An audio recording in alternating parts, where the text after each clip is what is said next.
Hey guys, Mr. over here. I'm sorry for the crappy camera. I don't know what's happening. It's too much light, I'm guessing. This is my review on Naruto Shippuden episode 251. So let's get started. We leave off from where guy was fighting Kisame. He's using the afternoon tiger and he hits Kisame and he lands the punch. He was explaining. What's funny is that he was explaining to Kisame that the punch was not a chakra because the Kisame kept saying, "Oh, was this an energy bomb or blah blah blah?" It was just a normal punch with focused air pressure, and he was about the punch is real fast, so it's focused air pressure that you can aim right at your opponent, and also that the and they compress and spreads the chakra out, and then the aura the guy has since he's in the seventh gate, which is the gate of shock. He's telling him that it's blue sweat because of whatever the sweat he has of his hot blooded pressure, whatever.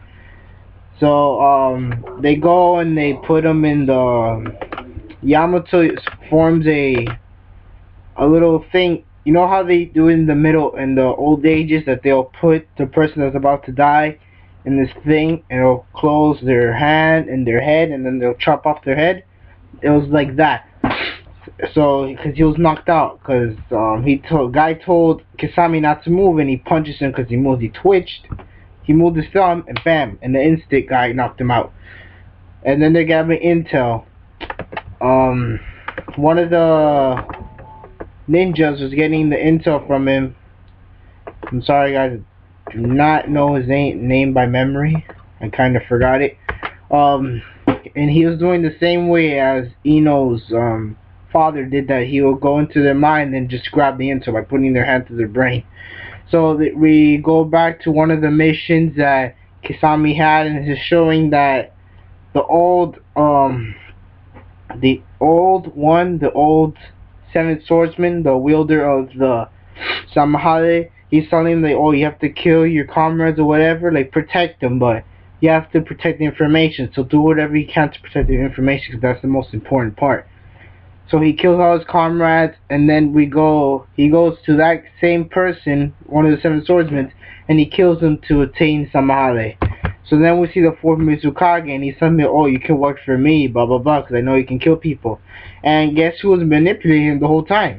It was Madara. We gotta see Madara using his Sharingan to manipulate the fourth Mizukage, since he's a Jinchuriki third tail. So now we get to find out that he did not only he's not only able to manipulate tail beasts, but also the Jinchurikis just with his eyes. He even used Megekyo Eternal Megekyo Sharingan. He just used normal Sharingan to manipulate him. And then Kisame didn't know who he was. But before that, he explains that the CQ no Me, which is the Moon's Eye plan. So he has planned this way before Toby. Well, at the Madara did. Like, he had this plan before he announced it in the 5 cages, whatever. So where he's about to show yourself. He's about to show himself, and Kisame bites his tongue, so they want to get intel. And then he wakes himself up and he breaks the barrier. He does water prism. And he summons sharks, so he can, like, in a way commit suicide or whatever. And then before that, he explains that Itachi explains to him that a ninja is you don't know your real self until you die. So he first bats at because he understood that he wasn't a bad person not a bad person, like, he is a bad person, but you know what I mean, like, he knew who he was the day of his death, and he thought about Itachi. Did you know how you the kind of person you were? So all the sharks, and the sharks did something like ate his body. So he kind of committed suicide. I'm not really sure. Yeah, he probably did. So and then they get the scroll, and like dumbasses, they open the scroll to see what intel's in there, and it's a booby trap. All the sharks come out, and they're all in water prison. The water's so heavy that they can't move. So they all leave. I mean, they're still in the prism, and then the shark with the real intel, because those are the real intels, that it was booby trapped. So once they opened it, they would get trapped in it, and then the shark would leave. So it did. It was going away, and they lost him, and the manga ends. I would like to state this, that if Kakashi was there, since he has some experience with the water prism, he probably would have found a way back out of it. The way to get out of water prism, really, you have to have someone who's not in the water prism to exit the water prism.